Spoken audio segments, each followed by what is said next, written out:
Check out the starters for the Creamline Cool Smashers. Usual players for Coach Sherwin Menez, except at the middle, you see the entry of Mitch Gamit for the first time for the Galeries Tower High Risers. Also the same usual players for Coach Aying Esteban. Erica Agas, though, will make her first start as well. Teams are starting to be predictable, but with the depth of the lineup of all the teams, there will always still be an element of surprise.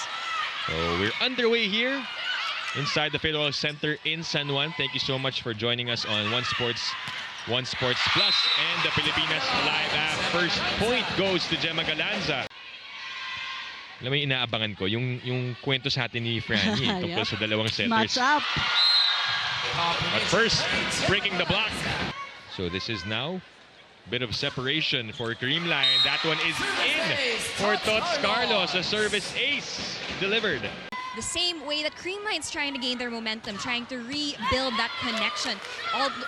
If there's anything that matters in today's match, is also having the right attitude. As Pons just scores on that 9, now leading to 4. Pons still at the service line. It's inside. You mentioned #1 server in the All-Filipino Conference. And it did look like it was gonna sail. Pascual started in their previous match and played all the way. Out of system. Dug by Atienza. Galanza with a blockbuster.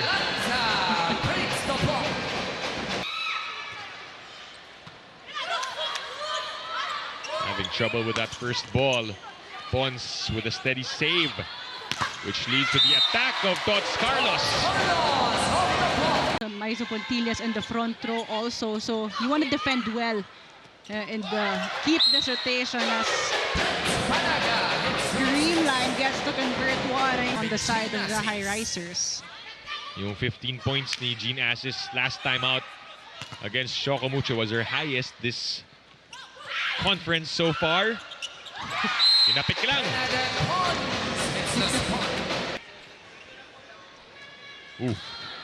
Medyo nag-alangan dun si Kyle, but almost an ace actually. This will be a free ball for the Cool Smashers. Negrito back sets to Gumabaw with a powerful spike.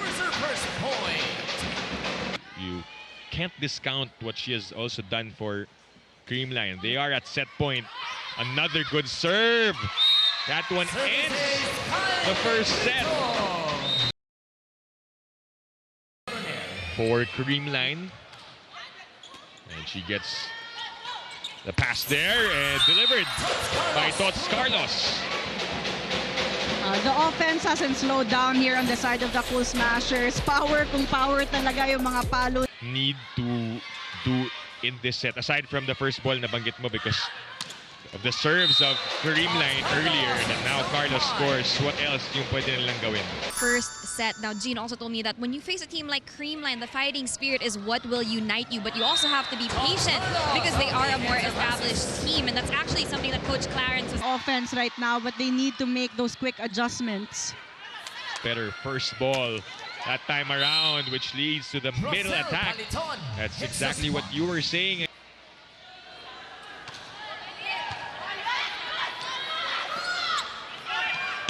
Deloria, cross court. Shot. Pangs Panaga wasn't ready for that one.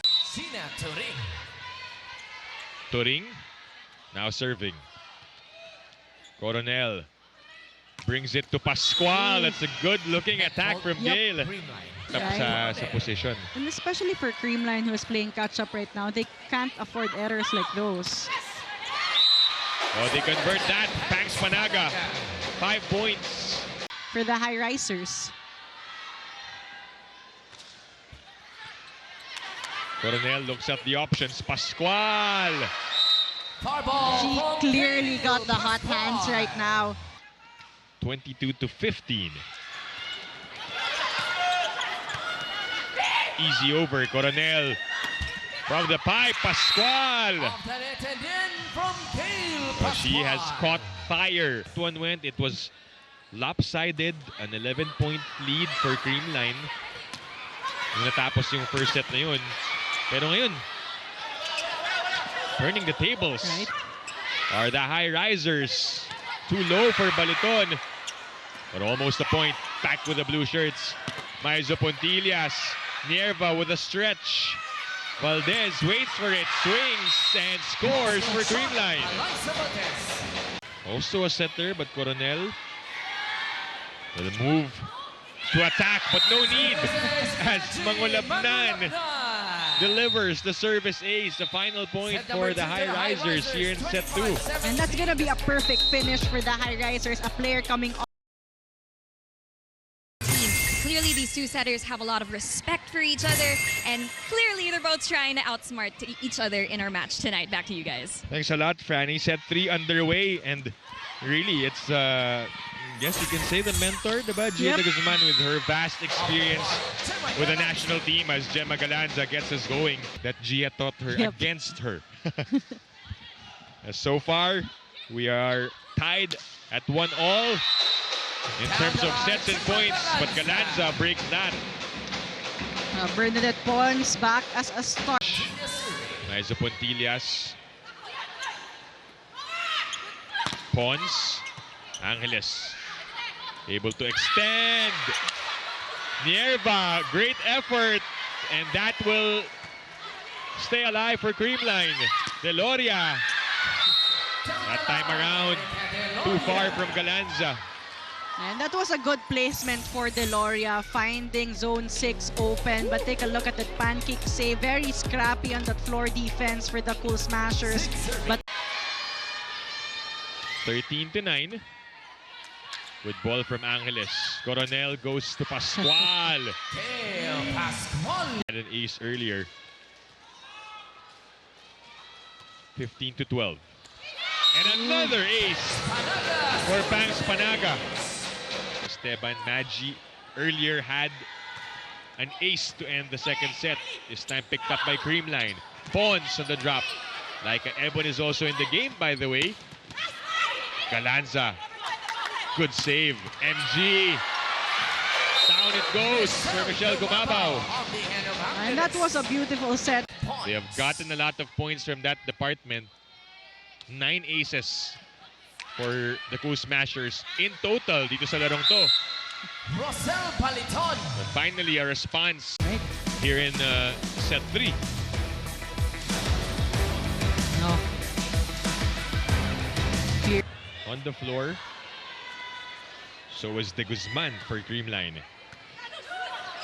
Not the best of first balls though. This will be a free one for Creamline. Gia goes to Panaga. Back with the Cool Smashers. Carlos, here we go. He scored the last 2 points. To break through. Lumulusot talaga. So they need to do better than that. Deloria. Look at how active the players of Creamline are, just moving around the floor. Oh! Solid block from Banks Panaga to close it out. 25-18. What a return. Banks Panaga and Pons Carlos teaming up to close down the high rise. That they are no pushovers this conference. And they will try to extend this one, but they will have to prove that against a battle-tested Cool Smashers team. Outside again, this time from the attack. But an early challenge for the high risers, asking for a block touch. Creamline earlier, they were admitting to those block touches, but right now, it seems like they're also sure that there's no block touch. This is a risky challenge for the high risers very early on in this set. They await the challenge, just looking at the LPD. Let's see. Way above. Yep.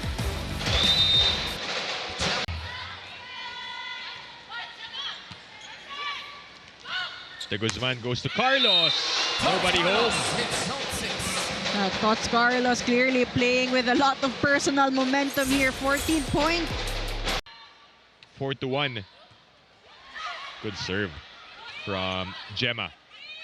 Carlos. De Guzman back to Tots. Saved by Coronel. Angeles gets out of the way. Couldn't do anything there, and Pons goes cross court. In between two defenders for our spike of the set, brought to you by Dunkin, pasalubong ng bayan. PDL serving. Coronel with a 1-2, catching them. Or Creamline off guard, but Pons! Wow. What an incredible effort. Still playable. And they're probably trying to figure out how can we score. And finally off the block. Getting a point. And you know, when you're on the receiving end of that Creamline defense, kumbaga pagbalik sa'yo, medyo nadi-discourage ka eh, because what will it take? To score a point. Ebon, that is out, but there was a check.